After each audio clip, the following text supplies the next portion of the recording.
رسول الله مبارک مطابق الله قرآن کې وی چې دا آخري پیغمبر دی، د ده نه پس بل پیغمبر راتلو والا نشته. رسول الله مبارک د دې ټول امت دپاره، د دې ټول انسانیت دپاره، د پیریانو دپاره، د انسانانو دپاره، د زناورو دپاره، د دې ټول مخلوقاتو دپاره الله وی دی ما رحمت لیږلی دی. رحمت زه نه ویمه، علما نه وی، تابعین نه وی، مجتهدین نه وی، مفسرین نه وی، محدثین نه وی، صحابه نه وی، پیغمبران نه وی، الله وی رسول الله مبارک مطابق چې پیغمبره ته ما د ټول امت دپاره د رحمت ذریعه ګرځولی، چې الله د رسول الله مطابق داسې وی. او بېشکه چې رسول الله مبارک د دې ټول مخلوقاتو، د دې ټول انسانانو، د دې ټولو زناورو، د دې ټولو مخلوقاتو دپاره د رحمت ذریعه وه. وورئ جي نبی کریم صلی الله علیه وسلم یو ځل یې داسې په لار باندې روانو، خپل ملګري صحابه کرام ورسره وو. په دې کې یو زناور راغی، په زناورو کې اوښ پېژنئ که اوښ راغی، زناور راغی او د رسول الله مبارک په خپو مبارکو کې خپل سر کېښودو. رسول الله مبارک ودرېدلو، اوښ راغی، سر یې د رسول الله مبارک په خپو کې کېښودلو او د دې سترګو نه اوښکې روانې شوې د دې زناور. صحابو رسول الله مبارک ته وی حضرت دا اوښ څه وی؟ ده د ستاسو په دې خپو کې دا سر ولې کېښودلو؟ د دواړو جهانو سردار محمد رسول الله صلی الله علیه وسلم ورته ویل دا اوښ دا د خپل مالک نه شکایت کوي، دا د خپل مالک نه ماته شکایت کوي. وایي څنګه حضرت؟ رسول الله مبارک ورته وی صحابو ته وی لاړ شئ د دې اوښ مالک راولئ، دا اوښ د چا دی؟ صحابه کرام لاړل، د اوښ مالک یې راوستو. نبی کریم صلی الله علیه وسلم ورته دا اوښ د ستا دی؟ وی او حضرت دا زما دی. ویل په دې اوښ باندې ظلم مه کوه، په ده باندې ظلم مه کوه. ویل په ده باندې دا اوښ وی دې اوښ ماته شکایت وکړو. ویل دې اوښ داسې شکایت وکړو چې په ما باندې خپل مالک پیټ را باندې ډېر وړي، کار را باندې ډېر کوي، بوج را باندې ډېر وړي، خوراک راله کم راکوي، خوراک راله کم راکوي. نبی کریم صلی الله علیه وسلم هغه د اوښ مالک ته ویل دا اوښ د ستا اوښ دی، په ده ظلم مه کوه، په ده زیاتې مه کوه، په ده باندې خوراک ډېر کوه، کار پې لږ کوه. نو ګورئ د دواړو جهانو سردار جناب محمد رسول الله صلی الله علیه وسلم د زناورو دپاره هم د رحمت ذریعه شوله، د رحمت ذریعه شوله. یو ځل رسول الله مبارک د مازدیګري مونځ کولو، د مازدیګري مونځ یې کو. وره چې مونځ یې کو رسول الله مبارک پسې صحابه کرام هم ولاړ دي، جمع ولاړه ده. دې کې نبی کریم صلی الله علیه وسلم نه هیر شو ته. لیکن ګوره زما ستا نه چې کله یو خبره هیره شي که نه، نو هغه زما ستا دپاره نقصان دی. څه دی؟ لکه نقصان دی. لکه زه تا ته د یو کار ووایم او تا نه هغه کار هیر شي، نو د نقصان خبره ده که نه، د نقصان خبره ده که نه. لیکن د رسول الله مبارک هیره د نقصان نه وه. ګورئ هغه د رحمت ذریعه وه. هغه د څه ذریعه وه؟ د رحمت. وره څنګه د رحمت ذریعه وه؟ نبی کریم صلی الله علیه وسلم د مازدیګري مونځ ته ولاړو، د مازدیګري مونځ کې رسول الله مبارک نه هیر شو. په دوه رکعاتو یې څنګه وکړل؟ په اتحیاتو کېناستو، سلام یې وګرځو. صحابو کې یو صحابي و، هغه رسول الله مبارک ته وی حضرت آیا تاسو نه هیر شو که نه؟ په مونځ کې څه کموالی راغی، نور کله خو به تاسو 4 رکعاته مونځ کولو، نن 2 رکعاته وکړل، دا ولې؟ نبی کریم صلی الله علیه وسلم خبرې ترې ونه کړې، به ډایرکټ پاڅېدلو، سلام یې اړولي، خو د قبلې نه یې لا مخ نه اړولي. طریقه هم داسې ده چې سلام دې وګرځولو او مونځ کې خطا شوي د قبلې نه دې مخ نه اړولي، یا داسې یو کار دې نه کړی چې په هغې سره ستا مونځ پاسېدي، نو بس ته ډایرکټ پاسه ښه مزېدار او مونځ پوره که او اخره کې به څوکې سجده سهوه به وکړي. نو رسول الله مبارک پاسېدلو، 2 رکعاته یې وکړل او اخر کې څه وکړه؟ لکه سجده سهوه یې وکړله. د دې نه مخکې د سجده سهوې حکم نه وله، د دې نه مخکې د سجده سهوې حکم نه. نو ګوره د رسول الله مبارک هیره زمونږ دپاره د امت دپاره د رحمت ذریعه وګرځېده که نه؟ وګرځېده که ونه ګرځېده؟ څنګه وګرځېده؟ وره چې ته په مونځ کې خطا شي، تا نه واجبات مخکې وروستو شي، نو رسول الله مبارک څه طریقه وه سجده سهو وکړه ستا مونځ څه دی دا مکمل شولو نو رسول الله مبارک د امت دپاره د هغې هیره چې د دام سرې دا د امت دپاره د رحمت ذریعه وه بله ورځي نبی کریم صلی الله علیه وسلم د یو جهاد نه واپس راتلو د یو غزوې نه واپس راتلو نو لاره کې شپه راغله او رسول الله مبارک او ملګري ټول ډېر زیات ستړي ځکه جهاد کول ډېر ګران کار دی او پخوا خو داسې د سهولتونه هم نو ډېر زیات ستړي نو یو ځنګل کې داسې شپه راغله نو رسول الله مبارک وی د شپې څوکیداري به څوک وکړي او د سهار مانځله به موږ څوک پاسئ حضرت بلال رضی الله تعالی عنه وی حضرت وی زه به د شپې څوکیداري م وکړمه او د سهار مانځله به هم تاسو پاسوم تاسو به خبره پوه شو نبی کریم صلی الله علیه وسلم وتی ټیک ته بلال نور صحابه کرام هم اوده شول رسول الله مبارک هم اوده شولو واوره جی روایاتو کې راځي چې حضرت بلال ټوله شپه ویښو لیکن دومره ستړی د خوب غلبه پې زیاته شو خو دې کې د الله د طرف نه حکمت د خوب غلبه پې زیاته شوله سحر اذان ته نږدې حضرت بلال داسې ډډه وویل هغه هم اوده شولو اور دا په حدیثو کې دي ها لیکن دا د امت دپاره د خیر ده د امت دپاره د څه ده د خیر ده نو حضرت بلال هم اوده شو دې کې چې دی د سهار اذانونه وشول دا دواړو جهانو سردار محمد رسول الله وسلم هم اوده دی صحابه کرام هم اوده دي سحر اذان وشولو حتی تر دې پورې چې نور راوخته څه شی راوخته نور په حدیثو کې لیکلي چې نور په دومره تیزۍ سره لکه نور هغه شوغا دومره تیزه وه چې د رسول الله مبارک په مخ مبارک په تندي مبارک چې د نور هغه ګرموالی ولګېد رسول الله مبارک بیدار شو بلال ته غوسه شو بلال دا دې څه وکړل وره اوس د رسول الله مبارک هیره د امت دپاره څه ده رحمت دی د دواړو جهانو سردار ته الله تعالی حضرت جبریل علیه السلام راولېږلی ای د الله محبوب پیغمبر وي خفه کېږه ما دا ستا د امت دپاره اسانتیا شوه که چېرته د سحري مونځ ترې نه قضا شي د دې به څه راګرځي قضا به راګرځي اوس ګوره موږ دپاره څومره اسانتیا ده موږ نه مونځ خدای مکه خطا شو جمع خطا شو د مونځ ټیم را باندې تیر شو نو طریقه بیا څه ده چې تا نه مونځ قضا شي بیا به د دې مونځ قضا به راګرځی ساری مونځ ټیم تا نه لاړو تا اونکو یا مثال ته بیمار وي یا ته اوده پاتې شو ته پا نسېدلې د دې مونځ قضا سره تا باندې لازم ده دا به راګرځی دا د چا د برکته دا د رسول الله مبارک د برکته دا د رسول الله مبارک د برکته الله موږ سره څومره ګزاره کوي الله وایي که دا قضا دې راوګرځوله غاړه به دې خلاصه شي ثواب او جزا بېله خبره ده ثواب سزا جزا بېله خبره ده که ثواب الله درکوي که نه درکوي خو غاړه به دې څه دی خلاصه شي نو دا د چا د برکته دا د رسول الله مبارک د برکته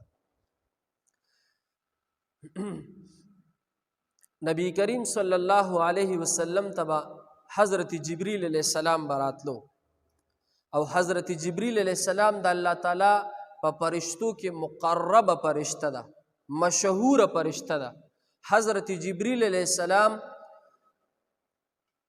روزانه به کله کله راتلو کله به میاش پس راغی کله به هفته پس راغی چې الله به ورته حکم وکړو رسول الله مبارک له د آیات یو سره حضرت جبریل علیه السلام به راغی او رسول الله مبارک ته به د الله احکامات راوړل یو ځل حضرت جبریل علیه السلام ډېر لیټ شولو ډېر موده پس راغی وحی لیټ شوله نو رسول الله مبارک حضرت جبریل علیه السلام نه تپوس کوي وی حضرت جبریل وی دا ته ولې دومره لیټ راغلی دا ته ولې دومره ډېره موده پس راغلی حضرت جبریل علیه السلام ورته وی ول د الله حکم چې ما ته وشي زه به راځم حضرت جبریل علیه السلام رسول الله مبارک ته وی د الله محبوب پیغمبره ته را باندې ډېر زیات ګرانې تا سره مې ډېره مینه ده خو الله راته حکم نه کړی چې الله راته حکم وکړي نو زه تاله راځم او ګور رسول الله مبارک ورته وی ته ولې ډېره موده پس راغلی لږ زر زر راځه ولې ته رسول الله مبارک تپوس کی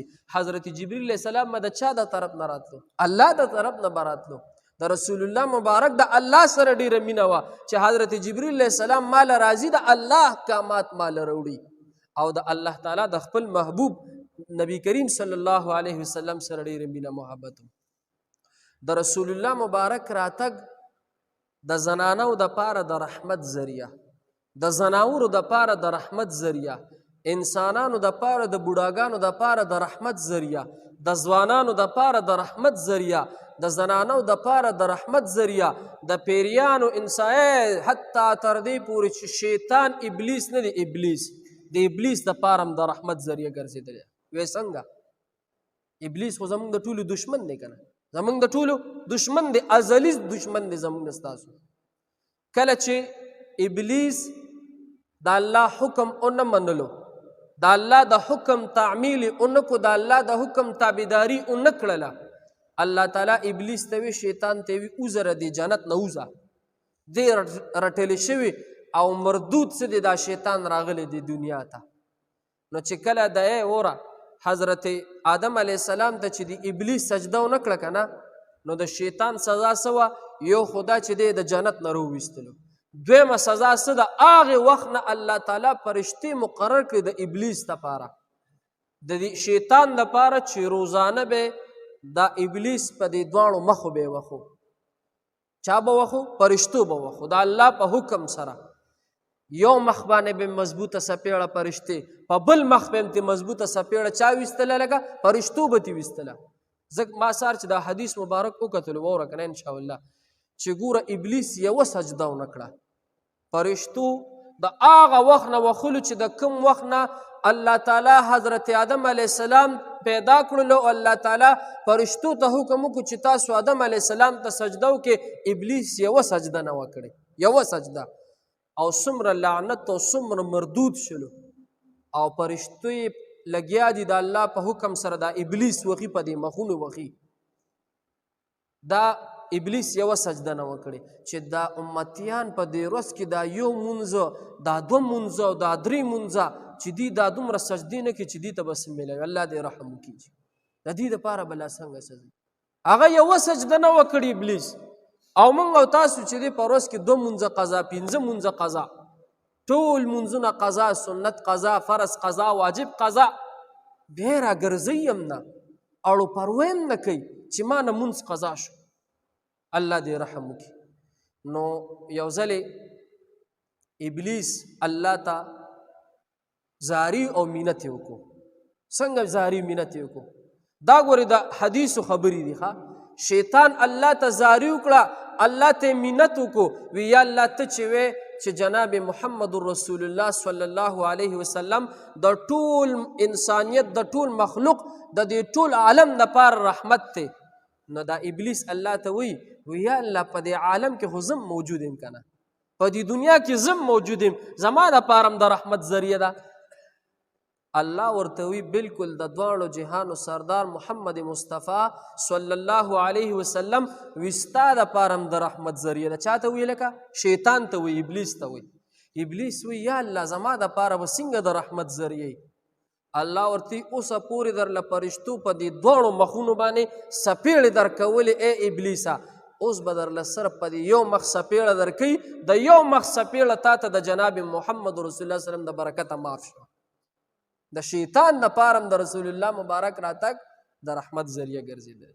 ای د زنانو دپاره موږ نن سبا دا خلک روچت شي، دا غیر خلک، الحمدلله زموږ مسلمانان دي کې څه نه وي، دا غیر خلک روچت شي، دا مغربي تهذیب والا موږ د ښځو حقوق غواړو، وایي که نه وایي؟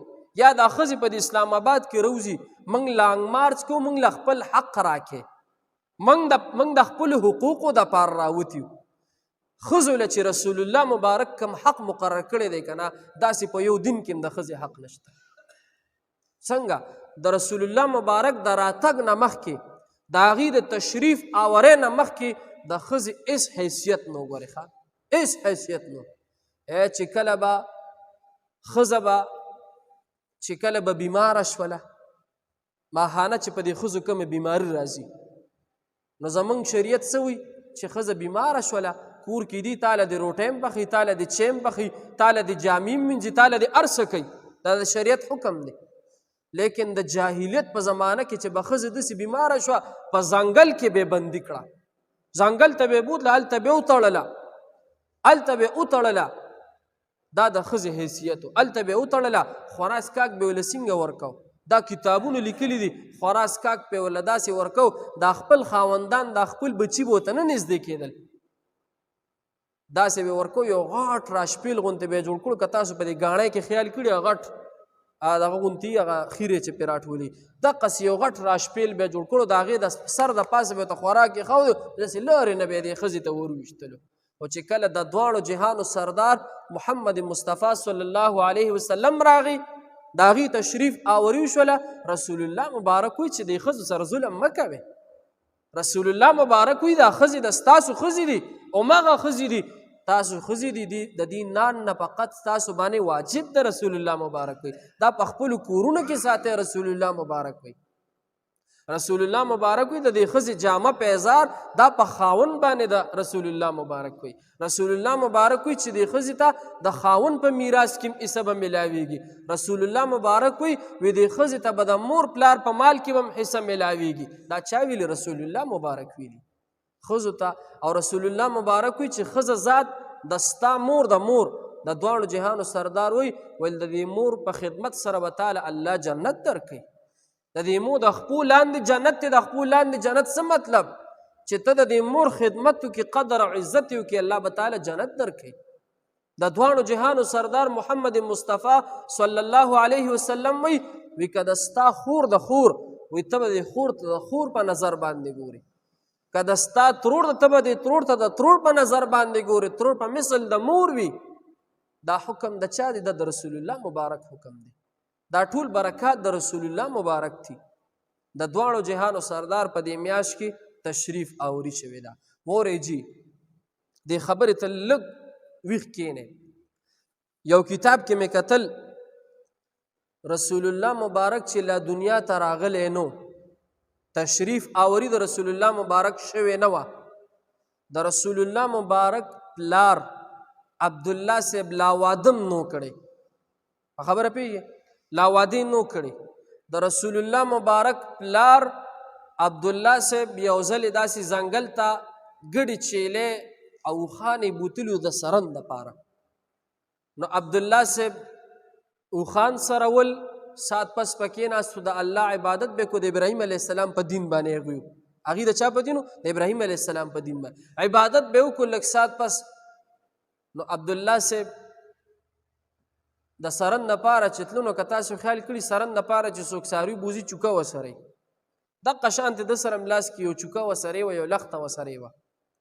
نو عبدالله صاحب نه هغه چوکه هغه لخته پرېوتله ځمکې ته نو چې دې لختې پسې څنګه کوشولو که نه دا ګورې کتاب کې مې سار وکتل وایي چې څنګه دې لختې پسې داسې ښکته شو داسې دا چوکه راغستله نو وایي د ده د دې ملا مبارکې نه دی یو نور یو رڼا وختله او داسې رڼا داسې نور ته وختلو عبدالله صاحب وایي چې زه په خپله حیران داسې رڼا چې یو د مشرق په طرف لاړه یو د مغرب په طرف لاړه تاسو به خبره پوه شوئ دا د رسول الله مبارک د پلار د والد محترم د ملا مبارک نه دا یو نور داسې وختلو لا واده کړی نو په دغه ټیم کې او دا عبدالله صاحب ډېر زیات حسین او ډېر زیات ښایسته نو دا عبدالله صاحب وی دی ویرېدو چې دا څنګه چلو شو رڼا مې ولیدله چې یو په مشرق لاړه یو په مغرب لاړه داسې حساب دی وی دی راغی کور ته په منډه منډه راغی کور ته خپل پلار ته عبدالمطلب صاحب ته دا قصه وکړله چې بابا جانه ما سره ځنګل کې داسې حساب وشو د ملا نه مې د نور رڼا وختله یو په مشرق لاړه یو په مغرب لاړه دا به څه حسابي نو پلار ورته بچیه دا خبره چاته مه کوه خو په هغه زمانه کې د یهودو غټ غټ پادریان موجودو غټ غټ عالمان د یهودو نو د عبدالمطلب صاحب دا خپل زوی عبدالله صاحب د لاسه ونیوي ته راځه تازه یو پادري له بوزم هغه ته دا قصه کوو هغه ته وایي چې دا څه معامله ده وی چې پلار راوستلو عبدالله صاحب یې راوستلو پادري له وی چې کله هغه پادري عبدالله صاحب ته څنګه نظر وکړلو وی هغه وی چې یاره دا سړی ډېر برکتي سړی دی د ده په دې مخ کې د ده په دې تندي کې د اخري پیغمبر نور ځلیږي سبحان الله رسول الله مبارک پلار لا واده نه دی کړی وته چې د ده په دې مخ کې د دواړو جهانو سردار محمد مصطفی صلی الله علیه وسلم نور ځلیږي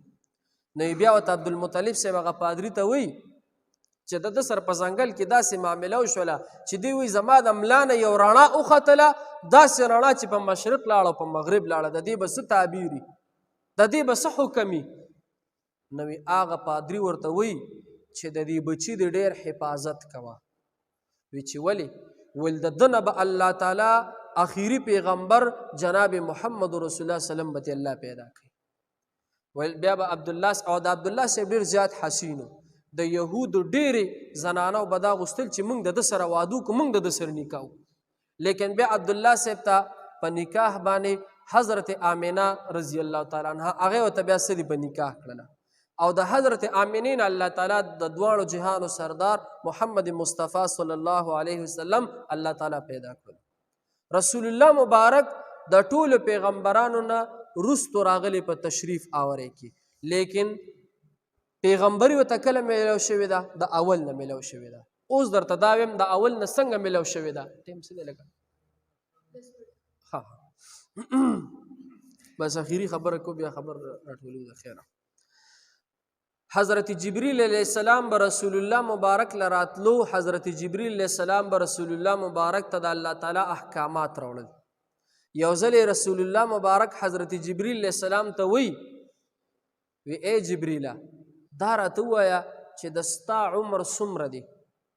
رسول الله مبارک حضرت جبریل علیہ السلام ته وی چې ستا عمر څومره دی؟ حضرت جبریل علیہ السلام وتی ما ته د خپل د عمر د اندازې څه پته نه لګي، خو وی وره بیا هم یو خبره درته کومه. حضرت جبریل علیہ السلام زمونږ رسول الله مبارک ته وی ویله چې د کله نه الله تعالی دا دنیا پیدا کړله، د کله نه چې الله تعالی دنیا پیدا کړله، ویل په دې دنیا باندې نه د انسان پته لګېده، نه د پیري پته لګېده، نه د یو فرشتې پته لګېدله. وی نورې فرشتې هم له الله نه وې پیدا کړې، وی صرف زه الله تعالی په خپل قدرت سره پیدا کړم. حضرت جبریل علیہ السلام رسول الله مبارک ته وی اے د الله محبوب پیغمبره، وی د الله تعالی عرش ته به ما کتل. حضرت جبریل علیہ السلام رسول الله مبارک ته وی چې د الله عرش ته به ما کتل، نو وی د الله په عرش په 4 نمبر پرده کې یو ستوری به ځلېدو، یو ستوری، او داسې ستوري دومره ښکلې به ځلېدو چې حضرت جبریل علیہ السلام وی رسول الله مبارک ته چې ما به هغه ستوري ته کتل نو ما له به ډېر خوند او مزه راکوله. او وی دا ستوري به څومره ټیم ځلېدو؟ ویل دا به 90,000 کاله چې دی دا ستوري به یو شان به ځلېدو. څونه لکه 90,000 کاله، 70,000 سال. بیا ورته رسول الله مبارک وی چې د دې نه پس بیا وی چې 70,000 کاله به دا ستوري وځلېدو، نو بیا به 90,000 کاله دا ستوري غایب و. څونه کاله؟ 90,000 کاله به بیا دا ستوري دا به غیب و. نو حضرت جبریل علیہ السلام ته رسول الله مبارک ورته وی نو تا به بیا څه کول؟ ویل ما به د هغه ستوري انتظار کو چې د 90,000 کاله تیر شي چې دا ستوري بیا راښکاره شي چې زه د تمنا کوم، زه د آرزو کوم چې زه دې ستوري ته ګورم. ما له به ډېر خوند او مزه راکوله. وی بیا به چې 90,000 کاله تیر شول نو بیا به هغه ستوري بیا به راښکاره شو، بیا به 90,000 کاله بیا دا ستوري به ځلېدو، بیا به 90,000 کاله به غیب و، بیا به 90,000 کاله ځلېدو، بیا به 90,000 کاله به غیب و. واوره حضرت جبریل علیہ السلام رسول الله مبارک ته وی په دې داسې حالت کې به ما څومره عمر تیر کړي چې 90,000 کاله به دا ستوري ځلېدو، 90,000 کاله به دا ستوري غیبېدو. په دې کې ما 92,000 کاله تیر کړل، دا ستوري به دا شان ښکاره کېدو بیا به غیبېدو. تاسو به خبره پوه شئ. اوس یې اندازه لګوئ، دا زموږ ستاسو ذهن او دا کلکولیټر هم نه رالي چې 70,000 سال یو ستوري ځلیږي، 70,000 سال بیا دا ستوري غیبیږي. او حضرت جبریل علیہ السلام وایي چې د دې ستوري ښکارېدل او غیبېدل دا 92,000 کاله پیرې دا څه دی، دا ما لیدلی دی. نو اوس تاسو اندازه کوئ چې دا څومره جوړي. دا کلکولیټر نه رالي وروره، دا زموږ ستاسو ذهن یې نه رالي. نو بیا حضرت جبریل علیہ السلام نه رسول الله مبارک تپوس کوي، وی تا ته پته شته دی چې دا ستوري ځلېدو د دې تا ته څه معامله معلومه چې دا ستوري دا څنګه ستوري دا څه شی د دې ستوري متعلق ته څه وی؟ حضرت جبریل علیہ السلام وتی چې د الله محبوب پیغمبره ما ته د دې ستوري هېڅ پته نه لګي چې دا غیبېدل او ښکاره کېدل، خو بس ما به د ستوري کتل ماله به ډېره مزه راکوله، او زه به د دې ستوري په تمنا او په ارزو کې به ناست وم چې دا ستوري به کله راښکاره کېږي، ما به د دې ډېره تمنا کوله. چا به کوله؟ حضرت جبریل علیه السلام. نو وی واوره رسول الله مبارک یو حدیث کې قسم خوري، قسم داسې خوري، حضرت جبریل علیہ السلام ته وی واوره حضرت جبریل علیہ السلام ویل دا ستوري چې دا 80,000 کاله به غایب او 80,000 کاله به ظاهر ویل دا ستوري زومه. څه وی ورته رسول الله مبارک؟ وی دا زومه. حضرت جبریل علیہ السلام الله ته په سجده پرېوتو، الله ته په سجده پرېوتو چې خدایا جناب محمد رسول الله صلی الله علیه وسلم چې تا ورله دومره لوی شان ورکړی دی چې د دنیا په مخ د ځمکه لا یو انسان لا یو فرشته هم نه وه پیدا سوا د حضرت جبریل علیه السلام نه چې هغې د دې ستوري دیدار کړی دی 72,000 پیرې باندې. رسول الله مبارک بیا حضرت جبریل علیه السلام ته تپوس کوي ویل دا کله به دا ستوري غیب شلو کله به ښکاره شلو، د دې څه فلسفه ده؟ رسول الله مبارک وتی چې دا کله به 80,000 کاله به زه ظاهروم تا ته به ښکارېدمه، نو دا به زه الله ته په قیام باندې په عبادت ولاړم. خبره پوه شوې؟ او وی چې کله به زه دا 80,000 به زه غایب ومه وی دا به زه 80,000 کاله الله ته په سجده پروت ومه. سبحان الله. دا زمونږ د رسول الله مبارک شان، دا زمونږ د رسول الله مبارک هغه لوی شان او لوی عزت. دا دومره لوی عزت، دا دومره لوی شان نور پیغمبران ته الله نه دی ورکړی.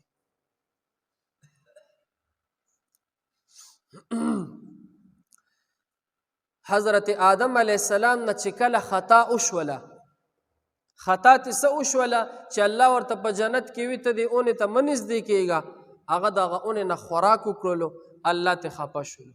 الله حضرت آدم علیه السلام ته بی حوا ته الله ویل اوځې د دې جنت نه اوځې دې دنیا ته کوشې. نو د جنت خو ښکلی ماحول، ښکلی نعمتونه.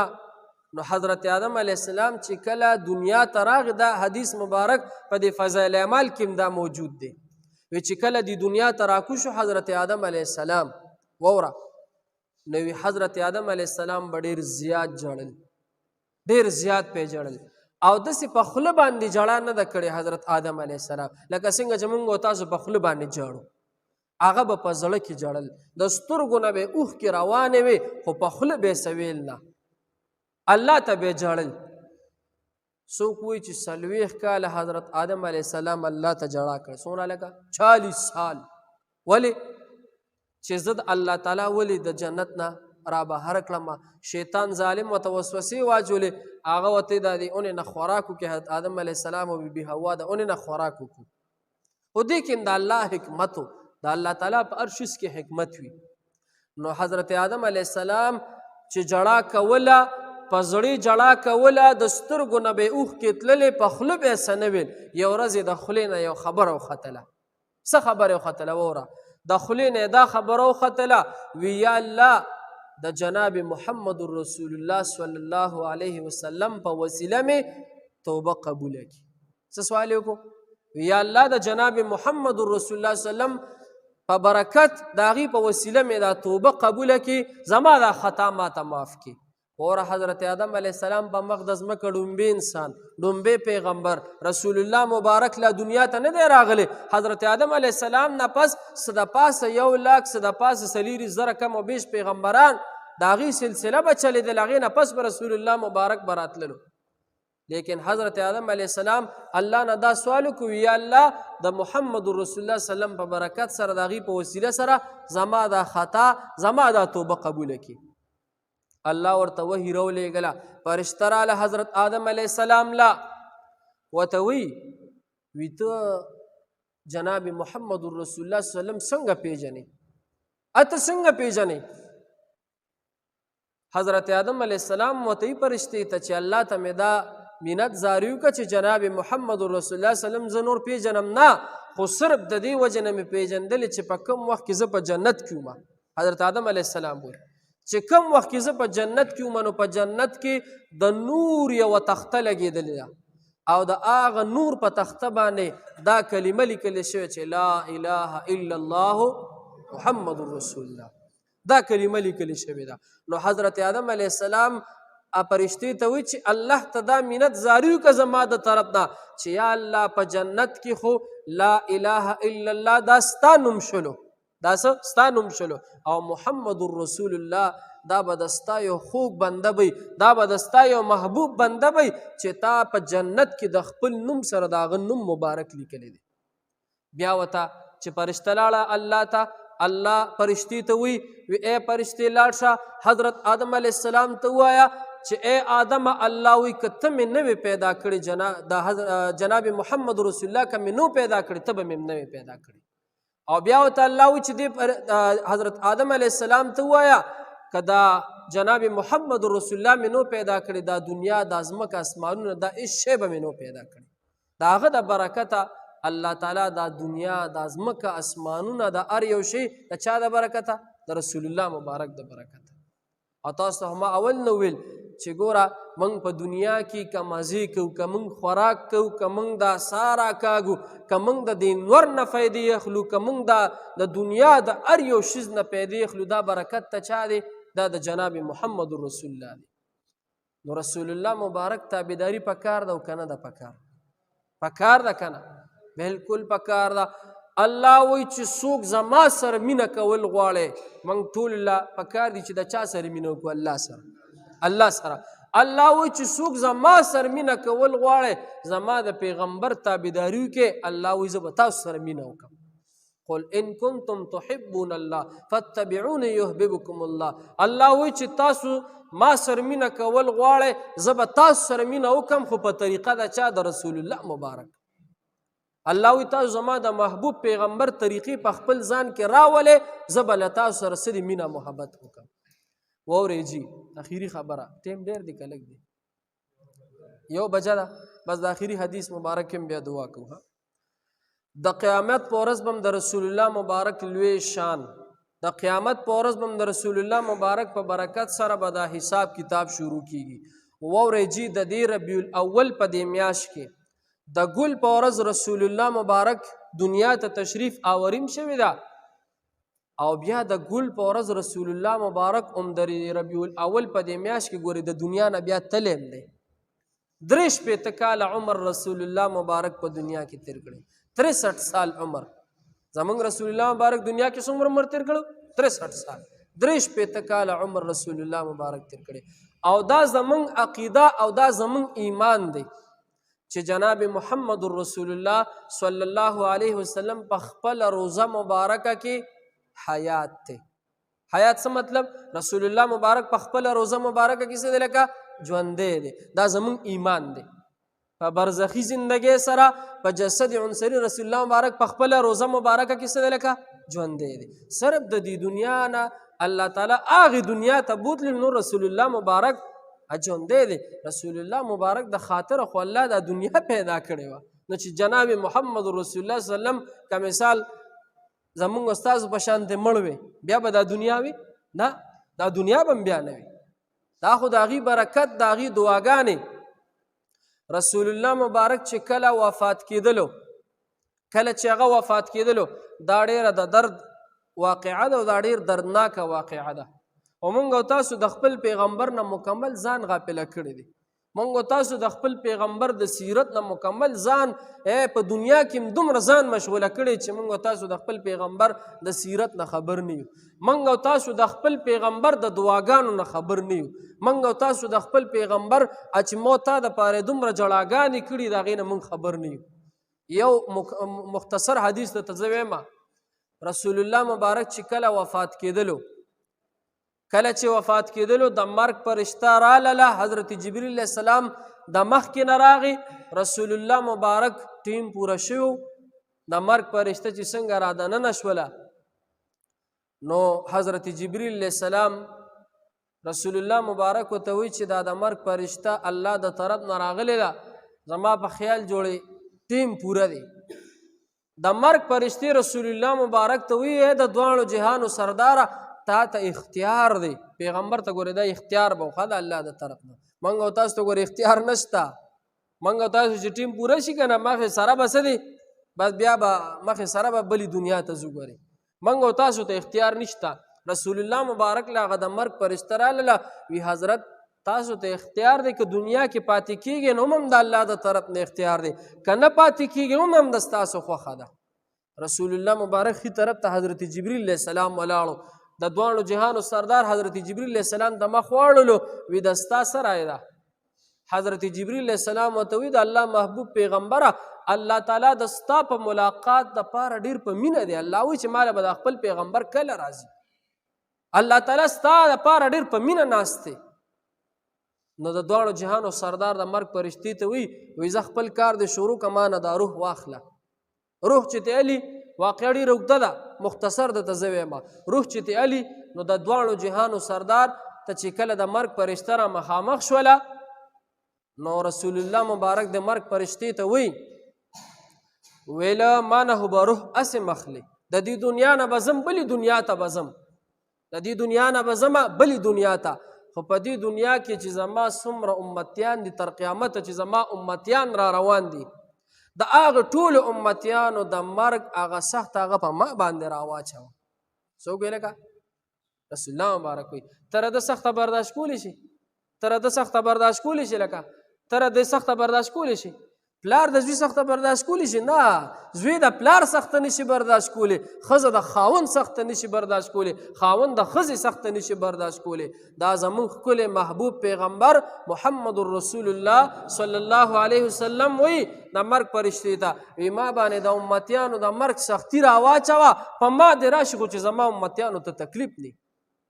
داسې محبوب پیغمبر، دومره مهربانه، دومره شفیق پیغمبر. تاسو ما به دې خبر پیږئ لکه دا څومره سخت جمله چې رسول الله مبارک د مرګ فرشتې ته چې په ما باندې د امتیانو سخت راواچوه. امتیان څوک دي؟ موږ او تاسو یو. او بیا چې کله ته روح اغستل کېدلو حضرت عبدالرحمن بن عوف رضی الله تعالی عنه وی د رسول الله مبارک د سینې مبارکې داسې یو آواز غونتی کو، داسې آواز د رسول الله مبارک د سینې نه راتللو لکه مثال بیانوي وی چې یو لوښي په اور د پاسه کېږي، یو کټوی پرتی او اور ورته تیز هغه خوټ کېږي، داسې د رسول الله مبارک د سینې نه آواز راتللو. واوره موږ سره د خپل پیغمبر څومره مینه وه، موږ د خپل پیغمبر نه بیخي ځان غافله کړی. وی څنګه آواز راتلو؟ عبدالرحمن بن عوف رضی الله تعالی عنه وی زه د رسول الله مبارک سینې مبارکې ته نږدې شومه چې دا څه آواز د رسول الله مبارک د سینې نه راځي. وی د دواړو جهانو سردار به دا ویل، دا الفاظ به ویل، دا آواز یې الله ته کو چې یا رب امتی یا رب امتی، یا الله زما امتیانو سر به څه کېږي، یا الله زما د امتیانو به څه کېږي، خدایا زما په امتیانو باندې رحم وکړي.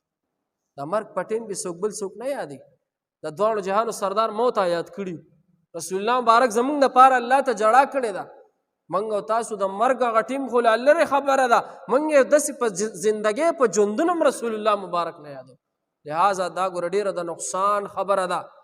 هر مؤمن مسلمان بنده له پکار دي چې په خپله زندګۍ کې په دې خپل 15 شپږه پوټه بدن کې د رسول الله مبارک یو طریقه خو راولي که نه، یو طریقه خو د رسول الله مبارک ژوندۍ کې که نه، یو حکم